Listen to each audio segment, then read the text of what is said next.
پاکستان مولیانو د خدای په عظیم قهر ککړ شي په دې روژه کې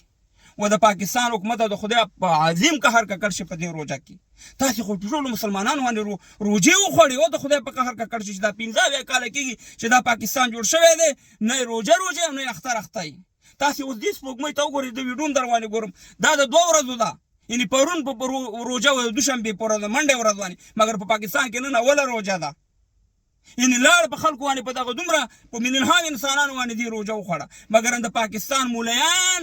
په ظلامان دې زیړه پټګیره ووایي سراج الحق دې سپینه خولۍ په سر کې سمیع الحق به برک پټګی ووالو لاړ شي وروره د کشمیر دپاره مظاهره وباسئ جهاد وکئ په برما کې جهاد وکئ مظاهره وباسئ په فلسطین کې وروره د فلسطین دپاره مظاهره وکئ او سې مهربانه خلک راوباسئ هلته جهاد وکئ په افغانستان کې لاړ شئ جهاد وکئ 15 کاله کېږي چې ستاسې د دې پټکي د پاسه دا کافر ناست دی کافر قانون غول او میتیا دې در باندې کوي دغه یوه روژه یو اختر تاسې د مسلمانۍ په لار باندې جوړ نه کړو او مسلمانانو سره اتفاق ونه کړو خو تل مدام منافقت کړی خدای هم تباه و برباد کا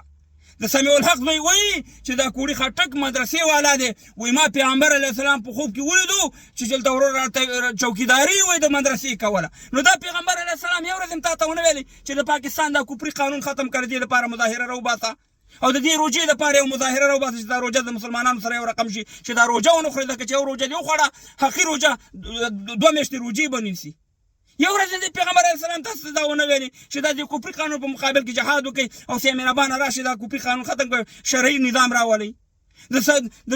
د پازلامان مولیان دی وایي په انتخاباتو کې چې موږ پیغمبر علیه السلام په خوب کې ولیدو چې نورو ټولې پارټیانې په ځمکه کې ښخ کړي بیرغونه او د پازلامان بیرغ پکې وروره نیغ ولاړو نو یو ورځ دې پیغمبر علیه السلام تاسو ته ونه ویلې د پازلامان مولیانو ته چې په دې پاکستان کې دا ولې دا حقي روژه چې دا خوړل کېږي حکومت وروره بله ورځ اعلان کوي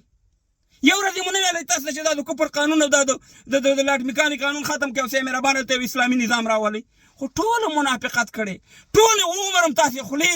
برما فلسطین کشمیر افغانستان ته نیولي او خپله په کفر کې د سر نه واله تر پښو پورې اخته سئ نالت دې وي ستاسې په صورتونو باندې دغه مولیانو باندې